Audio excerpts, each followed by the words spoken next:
तो कैसे हैं आप सभी। हम करंट अफेयर्स रिवीजन कर रहे हैं जनवरी से अगस्त तक का। इसी में यह एक सेकेंड लेक्चर है इन्वायरमेंट एंड इकोलॉजी का। तो आइए शुरू करते हैं। तो पहला जो न्यूज है, भारतीय हिमालयी क्षेत्र। तो सुप्रीम कोर्ट ने कई ऐसे निर्णय दिए हैं, तो ऐसा लगता है कि जलवायु परिवर्तन के प्रभाव से मुक्त रहना क्या है, एक मौलिक अधिकार है, फंडामेंटल राइट है। तो इसके लिए आवश्यक है कि जो हिमालय का क्षेत्र है हमारा, वहां पर किस तरीके का डेवलपमेंट मॉडल होना चाहिए। तो सस्टेनेबल डेवलपमेंट मॉडल को अपनाने की आवश्यकता है। ठीक। तो हिमालय के बारे में अगर आपको ज़्यादा जानना है तो इंडियन मैपिंग वाले वीडियो को देखिए। तो देखिए, ये एक फोल्डेड माउंटेन है और यह 13 राज्यों और केंद्र शासित प्रदेश में फैला हुआ है और इसकी कुल लंबाई कितनी है, 2500 किलोमीटर है। ये फैक्ट्स के रूप में आप याद रख सकते हैं। देखिए, तो झारखंड के जामतारा में कोयला मंत्रालय ने कोयला गैसीकरण पायलट प्रोजेक्ट का शुभारंभ किया है। और जामतारा तो आपको पता ही है फेमस क्यों है। आप इसका वेब सीरीज देखें, उसमें आपको किस तरीके से मोबाइल से फर्जीवाड़ा हो सकता है उसके बारे में पता चलेगा। ठीक है, तो बस ध्यान रखना है कि झारखंड के जामतारा जिले में कोयला गैसीकरण पायलट प्रोजेक्ट का शुरुआत किया गया है। और लक्ष्य क्या है कि राष्ट्रीय कोयला गैसीकरण मिशन का लक्ष्य क्या है कि 2030 तक 100 मीट्रिक टन कोयला गैसीकरण और द्रवीकरण प्राप्त करना है। नेक्स्ट जो है विंड एनर्जी से संबंधित है। तो भारत जो है विश्व में चौथा स्थान रखता है इस चीज में, पवन ऊर्जा क्षमता में। ठीक है, तो विंड एनर्जी कैपेसिटी में भारत का स्थान चौथा है और इसकी स्थापित क्षमता कितनी है, तो 46.65 गीगा वॉट है। ठीक। और देखिए, भारत में जो अपतटीय पवन ऊर्जा है, ऑफशोर विंड एनर्जी, इसका डेवलपमेंट मंत्रालय कौन है, तो वो है नवीन एवं नवीकरणीय मंत्रालय। और इसका नोडल एजेंसी कौन है, तो वो है राष्ट्रीय पवन ऊर्जा संस्थान। ठीक, ये ध्यान रखिएगा। इसके अलावा जो लक्ष्य है 2030 तक का, उसमें 30 gigawatt offshore wind energy capacity में वृद्धि करने का लक्ष्य रखा गया है। तो देखिए, ओशियन एनर्जी महासागरीय ऊर्जा जो है, अनुमानित है कि भारत में लगभग 54 गीगावाट क्षमता महासागरीय ऊर्जा की है। ठीक है, तो जो ओशियन एनर्जी की कैपेसिटी भारत में अनुमानित हो कितना है, 54 गीगावाट। ज्वारीय ऊर्जा, ठीक है, तो ये समुद्री ज्वार की गति से उत्पन्न होता है ऊर्जा और इसकी जो अनुमानित क्षमता बताई जा रही है वो कितनी है, 12.5 गीगावाट। तो देखिए, बिहार के जमुई जिले में नागी और नकटी पक्षी अभ्यारण्य, ठीक है, को अंतर्राष्ट्रीय महत्व के आर्द्र भूमियों की रामसर सूची में शामिल कर लिया गया है। तो ये कहाँ स्थित है, नागी और नकटी, ये मैनमेड है। ठीक है, मानव निर्मित जलाशय हैं और ये पक्षी अभ्यारण्य है, बर्ड सेंचुरी। और यहाँ पर किस प्रकार के वन पाए जाते हैं, तो शुष्क पर्णपाती वन पाए जाते हैं। तो अगर आपको वेजिटेशन अच्छे से पता है तो आपको पता होगा कि शुष्क पर्णपाती वन में किस तरीके के वृक्ष पाए जाते हैं। तो देखिए, भारत में अभी टोटल जो रामसर साइट है वो है 85। ठीक, इसमें जो मॉन्ट्रेक्स रिकॉर्ड है, मॉन्ट्रेक्स रिकॉर्ड बेसिकली एक अलग सूची है। ये इसलिए, इसका अर्थ ये होता है कि जो इकोलॉजिकल सिस्टम है कहीं का भी, वो कितना बदल गया है, उसका जो नेचर है, उसका जो स्वरूप है, मानव ने उसे कितना बदल दिया है। तो जो बहुत ज़्यादा प्रॉब्लमेटिक रहता है, ठीक है, उसको इसमें शामिल करते हैं। तो भारत में अभी ऐसे दो साइट्स हैं, एक है लोकटक लेक और दूसरा है केवलादेव नेशनल पार्क। ठीक है, तो ये ध्यान रखिएगा, पहले 3 थे अब 2 ही रह गए हैं। और सर्वाधिक रामसर साइट किस स्टेट में है? तो तमिलनाडु में है। और उसके बाद किस में है? तो यूपी में है। अब ये जान लीजिए कि रामसर कन्वेंशन हुआ कब था। तो ये 1971 में हुआ था और ईरान के रामसर सिटी में हुआ था। ठीक है। और इसे अपनाया कब गया, लागू कब किया गया? 1975 में। अपनाया गया तो 1971 में, और लागू कब किया गया? तो 75 में। ये क्या है? एक अंतर सरकारी संधि है। भारत इसका पक्षकार कब बना? भारत ने कब इसको रेक्टिफाई कर लिया? तो 1982 में भारत ने इसको अपना लिया। तो देखिए, GEF ग्लोबल इन्वायरमेंटल फैसिलिटी, ठीक है, इसकी 67th मीटिंग कहाँ हुई है? वाशिंगटन डीसी में। बेसिकली ये नहीं बताना है कि, क्योंकि इतनी मीटिंग याद नहीं रहेगा आपको, इसमें देखना ये है कि इसकी उत्पत्ति कब हुई और ये किस किस इंस्टीट्यूशन को फाइनेंस करता है, ये महत्वपूर्ण है। सो तो इसकी उत्पत्ति जो हुई है 1992 में हुई, और कहाँ हुई? रियो de जेनेरो अर्थ समिट में, पृथ्वी शिखर सम्मेलन में। ठीक है। GF क्या है?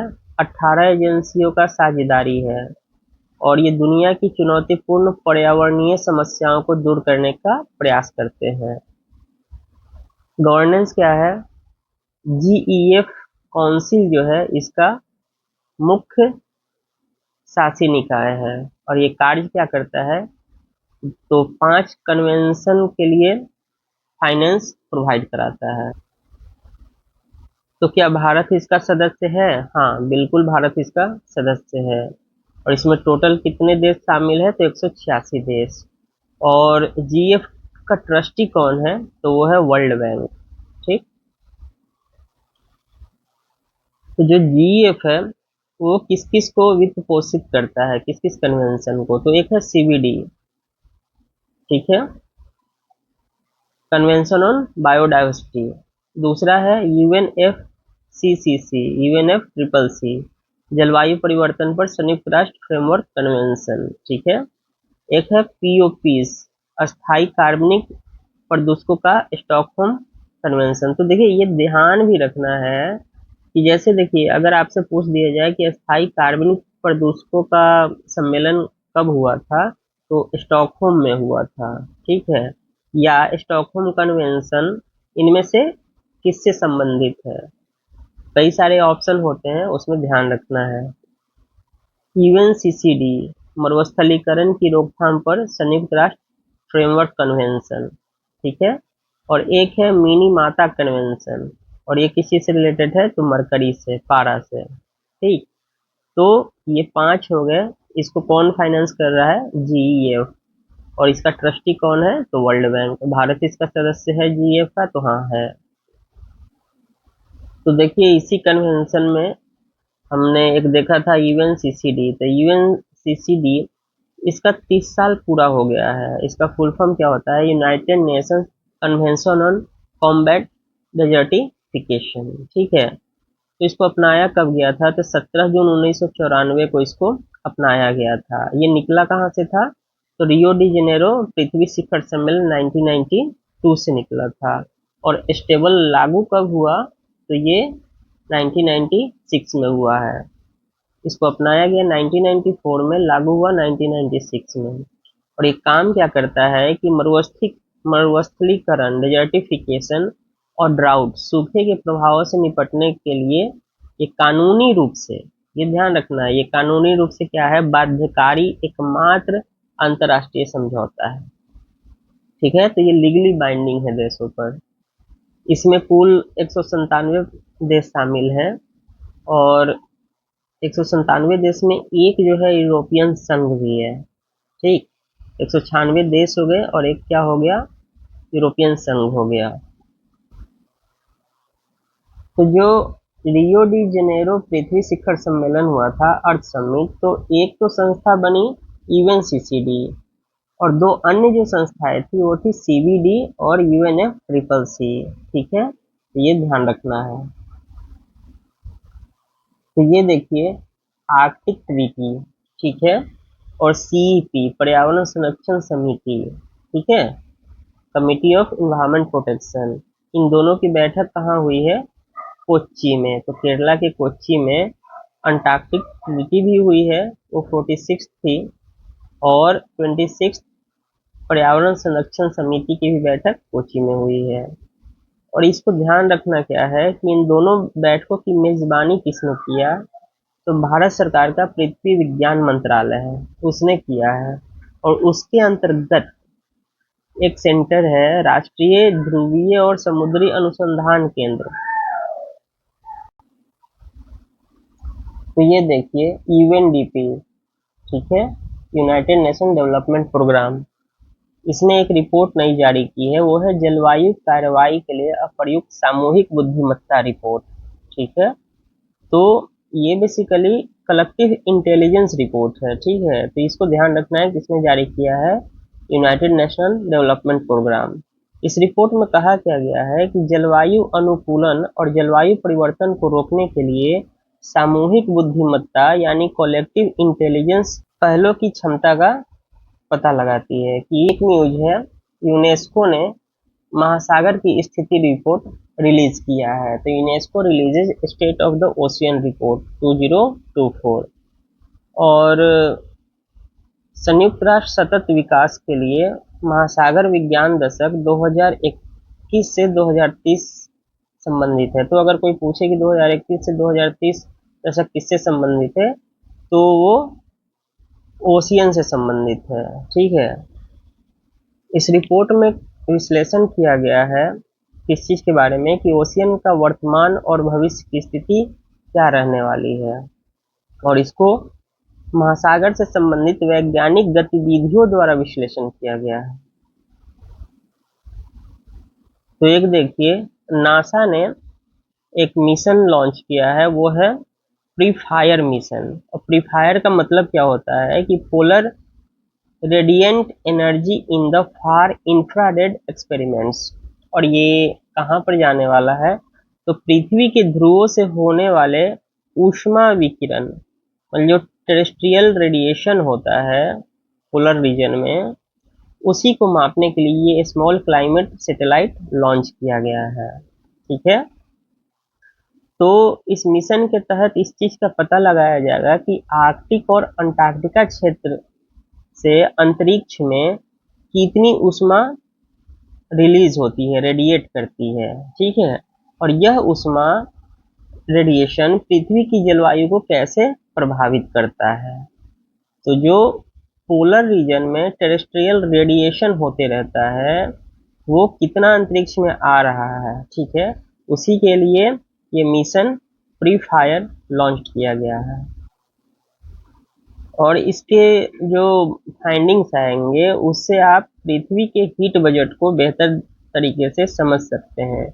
और हीट बजट क्या होता है? तो सामान्यतः आप समझिए कि पृथ्वी के वायुमंडल में जितना अंतरिक्ष से रेडिएशन आता है, ठीक है, शॉर्ट वेव रेडिएशन, और पृथ्वी जो है जितना वो आया, क्या उतना ही फिर से पुनः वापस चला गया लॉन्ग वेव रेडिएशन के रूप में। इसी को हम क्या बोलते हैं? Heat budget. सो HDSN सतत विकास समाधान नेटवर्क, ठीक है, इसने सतत विकास रिपोर्ट 2024 जारी की है। ठीक है, और ये कब से जारी कर रहा है? तो 2016 से जारी कर रहा है। और 2024 की रिपोर्ट में 193 देशों को शामिल किया गया है कि वो अपने सतत विकास लक्ष्य जो है सस्टेनेबल डेवलपमेंट गोल के प्राप्ति की दिशा में प्रति वर्ष कितनी प्रगति अर्जित कर लिए हैं, उसी की ये समीक्षा रिपोर्ट है। ठीक है, HDSN sustainable development solution network बोलते हैं इसे। और देखिए, इस विकास लक्ष्य में जो SDG गोल है जो 2030 तक हमें प्राप्त करना है, इसमें जो है नंबर 1 कंट्री कौन है? तो फिनलैंड है शीर्ष पे। उसके बाद स्वीडन और डेनमार्क की स्थिति है। तो स्वीडन सेकंड पोजीशन और डेनमार्क थर्ड पोजीशन पर है। अब भारत की स्थिति देख लें, तो भारत 166 देशों में 106 स्थान पे है। ठीक है, 106वें स्थान पे है। तो देखिए यूएन ने एक बहुपक्षवाद समर्थन नामक एक नया सूचकांक जारी किया है, और इस सूचकांक में बारबडोसा क्या है, वो शीर्ष स्थान पे है, और भारत का स्थान कितना है, 139वां, 139, ठीक है। और देखिए इसमें इंटरेस्टिंग फाइंडिंग ये है कि संयुक्त राष्ट्र अमेरिका जो है यूएसए सबसे अंतिम पायदान पे है। देखिए ग्लोबल सॉइल पार्टनरशिप, ठीक है, इसका आयोजन कौन किया था, तो एफएओ ने, फूड एंड एग्रीकल्चर ऑर्गेनाइजेशन ने किया था। और ये मतलब इसमें कहा गया है, ये 12वां सत्र था, तो इसमें कहा गया है कि 2030 तक दुनिया की कम से कम 50% मृदा को जो खराब हो चुकी है उसके हेल्थ में, उसके स्वास्थ्य को सुधारने और इसे बनाए रखने के लिए तत्काल कार्रवाई करने की जरूरत है। तो देखिए मगरमच्छ संरक्षण परियोजना, इसके 50 वर्ष पूरे हो गए हैं, ठीक है। और इस साल जो है 17 जून 2024 को विश्व मगरमच्छ दिवस मनाया गया है। अब देख लेते हैं भारत में जो मगरमच्छ परियोजना शुरू हुआ था, क्रोकोडाइल प्रोटेक्शन, वो कब शुरू हुआ, तो वो 1975 में शुरू हुआ था। और कहाँ से शुरू हुआ था, तो उड़ीसा के भीतरकनिका नेशनल पार्क से। और ये किसके सहयोग से शुरू हुआ, तो यूएनडीपी और एफएओ के सहयोग से शुरू हुआ है। यूनाइटेड नेशन डेवलपमेंट प्रोग्राम और फूड एंड एग्रीकल्चर ऑर्गेनाइजेशन के सहयोग से हमने क्रोकोडाइल प्रोटेक्शन स्कीम शुरू किया था, ठीक है। और शुरू कहाँ से हुआ, तो ओडिशा के भीतरकनिका नेशनल पार्क से। अब आइए देख लेते हैं कि भीतरकनिका नेशनल पार्क के बारे में थोड़ा जान लीजिए। ये उड़ीसा में स्थित है, ठीक है। सुंदरवन डेल्टा के बाहर, मतलब सुंदरवन क्षेत्र के बाहर, यह भारत की दूसरी सबसे बड़ी मैंग्रोव पारिस्थितिकी तंत्र है। तो ये ध्यान रखने की चीज है कि जो मैंग्रोव इकोसिस्टम है उसमें भीतरकनिका का स्थान कौन सा है भारत में, तो द्वितीय है, सेकंड है। और ये एक रामसर साइट भी है। दूसरा, तो इन क्षेत्रों से कौन सी नदी की पानी बहती है, तो एक है ब्राह्मणी, वैतरणी, धामरा, पटासला। तो ये सब क्या है, महानदी की ट्रिब्यूटरीज हैं। एक और इंटरेस्टिंग फैक्ट्स है कि खारे पानी के मगरमच्छों की सबसे बड़ी आबादी जो है, जो सेलाइन क्रोकोडाइल है, उसकी सबसे बड़ी आबादी कहाँ पे है, तो भीतरकनिका नेशनल पार्क में है। तो देखिए यूएन इन्वायरमेंटल असेंबली का बैठक हुआ, कहाँ पे हुआ, तो केन्या में हुआ। और ये कौन ऑर्गेनाइज कराता है, तो यूएनईपी के अंतर्गत ही ये हुआ। और ये 6ठा सत्र था, और 7वां सत्र भी पुनः केन्या में ही होगा। इस बार का थीम क्या है, effective inclusive and sustainable multilateral action to tackle climate change, biodiversity loss and pollution. मे भी ये ना पूछे, लेकिन बस ध्यान रखना है क्योंकि यूएनईपी ने कराया है, इसलिए ये आवश्यक बन जाता है। तो यूएनईपी का गठन कब हुआ था, तो 2012 में हुआ था। तो देखिए एक इंटरनेशनल बिग कैट अलायंस बन रहा है, और केंद्रीय मंत्रिमंडल ने इसकी मंजूरी दे दी है। और इसका हेडक्वार्टर कौन होगा, तो भारत ही होगा। तो अब देख लेते हैं कि बिग कैट्स में कौन कौन से प्रजाति, कौन कौन से जीव शामिल हैं। तो देखिए बिग कैट्स में बाघ, टाइगर, शेर, जगुआर, चीता, प्यूमा, हिम तेंदुआ और तेंदुआ शामिल है। और बाघ जो है आईयूसीएन लिस्ट में इंडेंजर कैटेगरी में है। शेर जो है आईयूसीएन में वनरेबल कैटेगरी में है। जगुआर जो है आईयूसीएन में नियर थ्रेटेंड कैटेगरी में है। देखिए जगुआर जो है भारत में नहीं पाए जाते हैं, ये ध्यान रखना है। दूसरा, प्यूमा भी जो है वो भारत में नहीं पाया जाता है। चीता जो है वर्ल्ड लेवल पर वनरेबल कैटेगरी में है, भारत में तो अभी देख ही रहे प्रोग्राम चल रहा है। हिम तेंदुआ तो वो वनरेबल कैटेगरी में है, और वो गंगा रिवर डॉल्फिन से है। और पटना में जो है भारत का पहला जो राष्ट्रीय डॉल्फिन अनुसंधान केंद्र, उसका उद्घाटन कर दिया गया है। और गंगा रिवर डॉल्फिन की जो IUCN लिस्ट कैटेगरी है वो है एंडेंजर स्पीसीज में है ये। ठीक,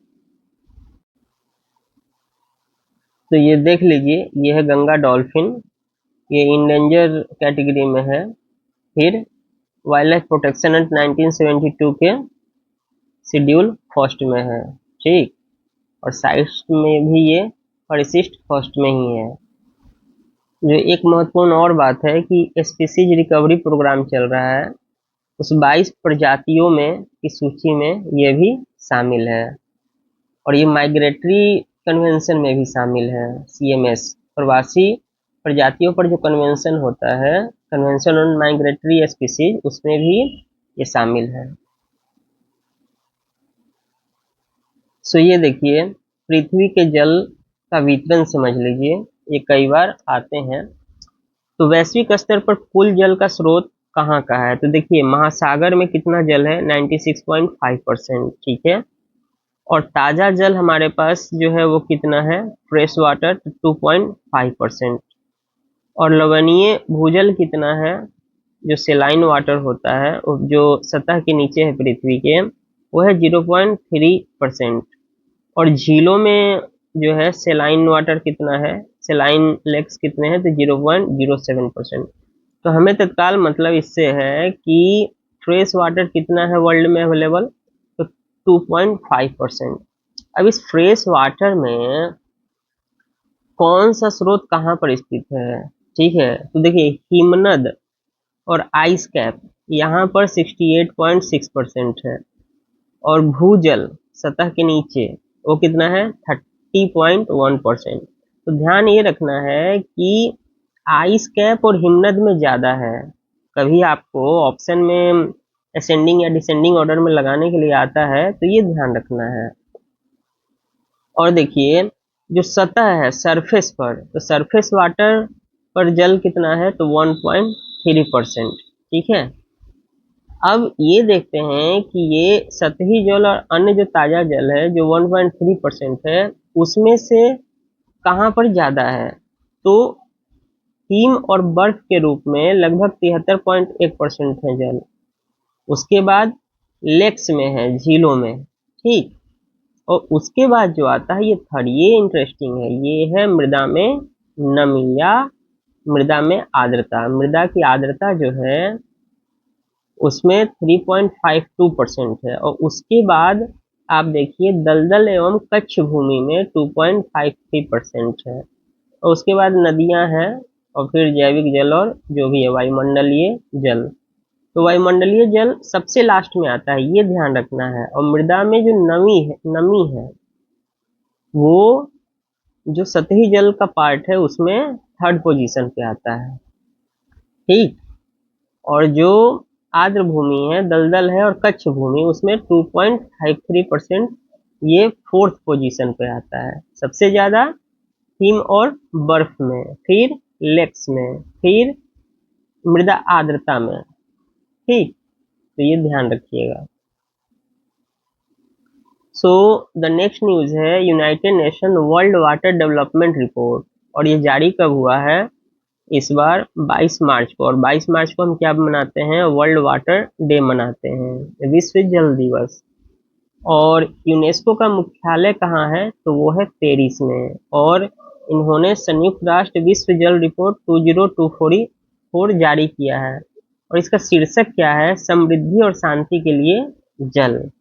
ठीक है, प्रोस्पेरिटी एंड पीस के लिए।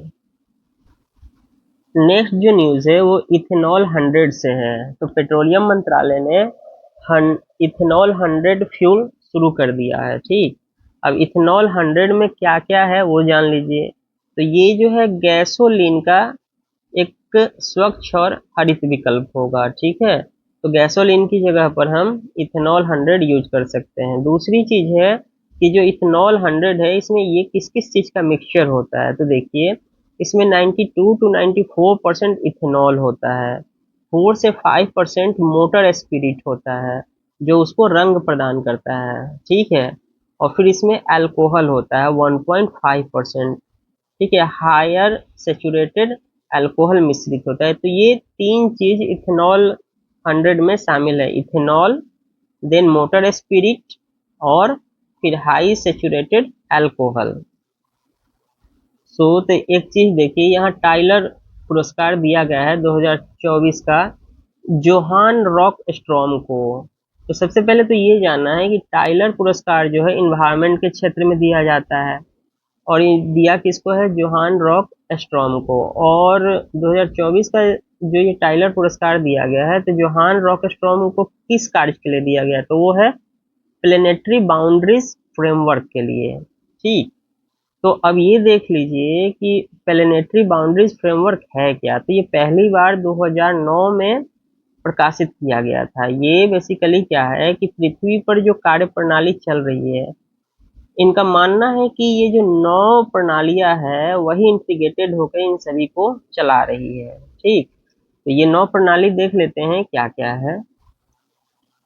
सो इस 9 प्लेनेटरी बाउंड्रीज में जलवायु परिवर्तन क्लाइमेट चेंज है, जीवमंडल अखंडता बायोस्फीयर है, फिर है भूमि प्रणाली परिवर्तन। तो जो हम भूमि का उपयोग कर रहे हैं उसमें क्या चेंजेज आ रहे हैं? ताजे जल में परिवर्तन, फ्रेश वाटर में जो चेंज हो रहा है, जैव भू रासायनिक प्रवाह, तो जियो बायोमैग्निफिकेशन। ठीक, नवीन घटनाएं कुछ घटी है, समताप मंडल में ओजोन डिप्लीशन। ठीक है, ओजोन परत का जो क्षरण हो रहा है।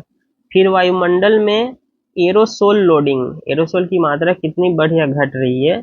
और फिर महासागर का एसिडिफिकेशन मतलब अम्लीकरण। ये 9 जो प्रणालियां हैं, इनका मानना है कि यही पृथ्वी की कार्य प्रणाली को चलाती है।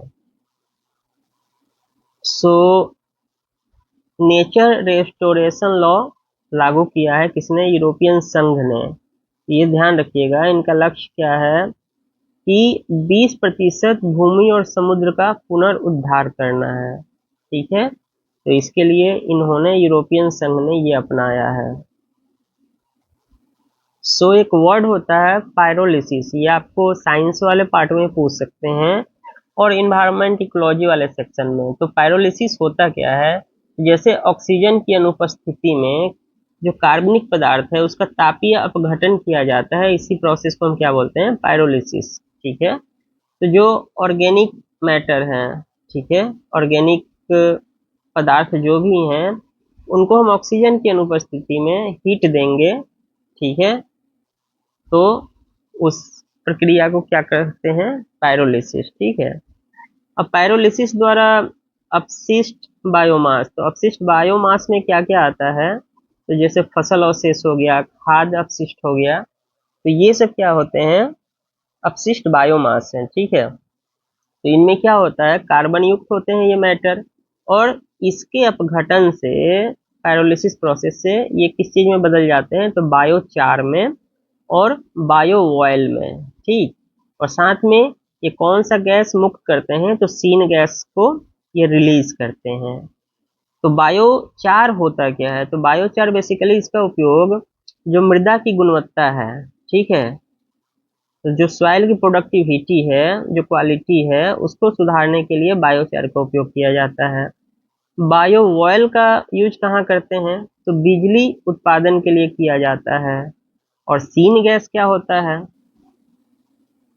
तो जो सीन गैस है, ये किस किस का मिश्रण होता है? तो ये हाइड्रोजन प्लस कार्बन मोनोऑक्साइड का मिश्रण होता है। तो ये ध्यान रखना है, ये वन लाइनर में आ सकता है साइंस सेक्शन में भी। तो इसका उपयोग हम कहाँ करते हैं? खाना बनाने के लिए एक स्वच्छ ईंधन के रूप में सीन गैस का उपयोग किया जाता है। तो एक जो न्यूज है वो नेक्स्ट न्यूज है, वो है सिकुनला पास के बारे में। तो ये बीआरओ ने कारगिल लेह राजमार्ग बनाया है, और यह लाहौल और स्पीति को कारगिल के जास्कर घाटी से जोड़ेगा, और इसी घाटी में सिकुनला दर्रा है। ठीक है, लद्दाख में ही पड़ता है। और ये जो कारगिल लेह राजमार्ग है वो कहाँ से गुजरेगा? तो दरचा और नीम होते हुए मनाली से लेह तक, ठीक, तक सड़क को स्थापित किया गया है। बस इतना ध्यान रखना है। नेक्स्ट जो न्यूज है वो है गोल्डन लंगूर को लेके। तो नवीनतम सर्वेक्षण हुआ है, इसमें भारत में लगभग 7396 गोल्डन लंगूर पाए गए हैं। अब गोल्डन लंगूर के बारे में जान लीजिए तो ये IUCN के रेड डेटा लिस्ट में एंडेंजर कैटेगरी में है, साइट्स में परिशिष्ट फर्स्ट में आता है और वाइल्ड लाइफ प्रोटेक्शन एक्ट में अनुसूची फर्स्ट में। इसका हैबिटाट कहाँ है, कहाँ यह निवास करता है, तो असम में ब्रह्मपुत्रा नदी घाटी और भूटान में उपोष्ण कटिबंधीय और समशीतोष्ण कटिबंधीय चौड़ी पत्ती वाले वनों का स्थानिक जीव है ये। ठीक है, तो ध्यान रखना है असम और भूटान वाले क्षेत्र में। देखिए पश्चिम बंगाल और उड़ीसा के तटों में एक नई समुद्री प्रजाति खोजी गई है, उसका नाम क्या है, हेड सील्ड स्लग, और इसको नाम क्या दिया है, मोलानो कालामिस द्रौपदी। ठीक है, तो ये जो हेड सील्ड स्लग खोजा गया है, जो नई समुद्री प्रजाति है, उसका नाम है Melanochlamys Draupadi. Zoological survey of India ने इसका नाम देश के राष्ट्रपति श्रीमती द्रौपदी मुर्मू के नाम पे रखा है। ठीक, तो एक वर्ड होता है इकोसाइड। ठीक है, इसका पहली बार उपयोग अमेरिकी जीव वैज्ञानिक आर्थर ग्लैस्टन ने 1970 में किया था। अब देखिए ये होता क्या है, तो इकोसाइड जो होता है इसका तात्पर्य है कि गैर कानूनी ढंग से किसी कृत्य को अंजाम देना। ठीक, जिसके बारे में यह ज्ञात होता है कि ऐसे कृत्यों से पर्यावरण को कितना व्यापक एवं दीर्घकालीन नुकसान हो सकता है। तो इको साइड्स मतलब आप जो काम कर रहे हैं उसका पर्यावरण पर क्या निगेटिव इफेक्ट पड़ेगा और ये आपको पता है, तो इसी को हम क्या बोलते हैं, इकोसाइड्स बोलते हैं। बेल्जियम ने क्या किया है कि इसे पारिस्थितिकी तंत्र की हत्या माना है। ठीक है, इकोसाइड्स का मतलब क्या हुआ, पारिस्थितिकी तंत्र की हत्या। तो इसको राष्ट्रीय और अंतर्राष्ट्रीय अपराध के रूप में स्वीकार करने वाला यूरोप का पहला देश है ये।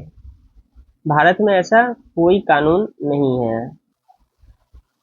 नेक्स्ट न्यूज जो है वो है ग्रेट लेक्स के बारे में। ठीक है, तो उत्तरी अमेरिका के ग्रेट लेक्स में लगातार दूसरे वर्ष क्या हुआ है, औसत से कम हिम आवरण दर्ज किया गया है। ठीक, तो ग्रेट लेक्स के बारे में जान लीजिए। तो ग्रेट लेक्स जो है, लेक है, मिशिगन है, ह्यूरोन है, एरी है और ओंटारियो है। ठीक, तो आप मिशिगन को छोड़ दें तो ये मिशिगन जो है कहाँ पे है, USA में। ठीक, पूर्णतः, और जितने भी है सुपीरियर, ह्यूरोन, एरी और ओंटारियो, ये सभी कनाडा और संयुक्त राज्य अमेरिका के बॉर्डर पर हैं और ये प्राकृतिक सीमा का निर्धारण करते हैं। तो ये देख लीजिए, ये क्षेत्र जो है हमारा यूनाइटेड स्टेट ऑफ अमेरिका हो गया और ये जो क्षेत्र है ऊपर में वो है कनाडा है। और ये जो है नेचुरल बाउंड्री दोनों के बीच में क्रिएट करते हैं, कौन है, ग्रेट लेक्स है। ठीक है, इधर देखिए मिनेसोटा है। अब यहाँ देखिए ये है लेक सुपीरियर, ठीक है, फिर lake Michigan, then lake Huron, फिर लेक ईरी और लेक ओंटारियो। तो ओंटारियो देखिए लास्ट में ईस्ट टू वेस्ट लगाने आ जाए तो Ontario, Erie, Huron, Michigan and then superior होगा। ठीक है, तो ये ध्यान रखिएगा। तो यहीं पर क्लास को खत्म करते हैं, फिर नेक्स्ट क्लास में मिलते हैं। तब तक चैनल पर नए हैं तो सब्सक्राइब कीजिए, लाइक कीजिए, शेयर कीजिए, बेल आइकन को दबाइए, नोटिफिकेशन पाइए। धन्यवाद।